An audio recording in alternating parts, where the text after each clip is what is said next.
Cook with Comali season 3ல கோமாளிஸ்லாம் மாறு வேடத்தில் வராங்க. அதில் மணிமேகலோட கெட்டப் தாங்க ஹைலைட்டு. அப்படியே பார்த்தோன்னே எல்லாரும் ஐயோ செம்மையாக இருக்குது அப்படியே இருக்குது அப்படின்லாம் ரக்ஷன்லாம் விழுந்து விழுந்து சிரிக்கிறாரு. அதே மாதிரி கரெக்டாக நிப்பான் பெயிண்டோட ஆடையும் போட்டு அவங்க காட்டுறாங்க. கிங்ஸ்லி மாதிரியே இருக்குது அங்கே பார்க்க. அப்படியே கெட்டப்பில் இருக்குது. அடுத்தது ஒரு சர்ப்ரைஸ் என்ட்ரியாக புகழ் வராரு.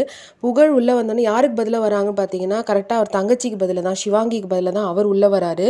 அந்த ஒரு எபிசோடுக்கு மட்டும்தானா இல்லை இனிமேல் அப்படி தானான்னு தெரியல, போக போக தான் தெரியும். அப்புறம் வந்த உடனே எல்லா கேர்ள்ஸை பார்த்து ஹாய் ஹாய் ஹாய் அப்படின்னு சொல்லிட்டு அவர் ஆஸ் யூஷுவல் பேசுகிறாரு.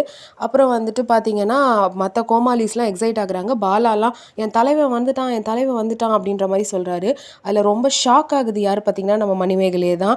அடப்பாவி இவன் வந்துட்டான் நான் உள்ள அப்படின்னு அவங்க மைண்ட் வாய்ஸ்ன்னு நினச்சிட்டு திருப்பி வெளியில் அவங்க பேசுகிறாங்க. அப்புறம் இவர் வந்து கேர்ள்ஸ் கிட்டலாம் பேச ஆரம்பித்த உடனே, அதுவும் எஸ்பெஷலி ரோஷினி, கண்ணம்மா ரோஷினி கிட்ட பேசின உடனே எல்லாரும் போட்டு மற்ற பாய்ஸ் எல்லாம் போட்டு அடிக்கிற மாதிரி காட்டுறாங்க. அப்போ அந்த சார்பேட்டா சந்தோஷம் போட்டு கும்முன்னு கும்முறாரு. அப்புறம் மற்றவங்களாம் பார்த்து சிரிச்சிட்டு இருக்கும்போது, ஏன் மணிமேகலை நீ மட்டும் வந்து ஆன்னு ஒரு மாதிரி கெட்டப் போட்டு பேசிகிட்டு இருக்க, என்ன கெட்டப்பில் வந்திருக்க அப்படின்ற மாதிரி இவர் கலாய்க்கிறாரு. உடனே மணிமேகலை வந்து இப்படி பேசினாதான்ப்பா எனக்கு அது பாடி லாங்குவேஜ் படி கின்ஸ்லின்னு வரும் அப்படின்றாங்க. ஆனால் நிஜமாவே ஹைலைட்டாக இருக்காங்க. அவங்க ஆசைப்பட்டது யார் பார்த்தீங்கன்னா ஸ்ருத்திகாவோட ஜாயின் பண்ணணும்னு. ஏன்னா அவங்க ரொம்ப அழகாக இருந்தாங்க அந்த ட்ரெஸ்ஸு எல்லாத்தையும் பார்த்துட்டு. கடைசியில் பார்த்தீங்கன்னா அவங்களுக்கு வருது தாத்தா தான்.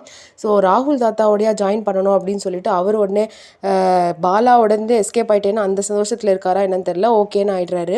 அடுத்தது பார்த்தீங்கன்னா பரத் கண்டிப்பாக வரக்கூடாதுன்னு ஆண்டனி தாஸ் வேண்டிகிட்டு இருக்காரு. அதே மாதிரி பார்த்தீங்கன்னா பரத் வந்து ஆண்டனி தாஸ்க்கு வராமல் குரேஷி தான் வராரு. பரத் யாரோட ஜாயிண்ட் அடிக்கிறாங்கன்னு பார்த்தீங்கன்னா நம்ம கிரேஸ் அக்காவோட தான். 2 பேரும் பார்த்தா அக்கா தம்பி மாதிரி அப்படியே இருக்காங்க. மற்றவங்களாம் பார்த்து எல்லாம் பண்ணிட்டு இருக்காங்க. ஹைலைட்டான ஒரு கெட்டப் பார்த்தீங்கன்னா சுனிதாவோட தான். நீலாம்பரி மாதிரி கேரக்டரில் ஒரு கம்பீரமான கெட்டப்பில் வராங்க. கடைசியில் உள்ளே வந்துட்டு யாருமா நீன்னு கேட்கும்போது நானா நீலாங்கரை அப்படின்றாங்க. என்னது நீலாங்கரையா, நீலாம்பரிமா அப்படின்னு எல்லாரும் கிண்டல் பண்ணுறாங்க. பார்க்கவே காமெடியாக இருக்குது. பட் ஹைலைட் நிஜமாக சொல்கிறது யாருன்னா மணிமேகலை தான்.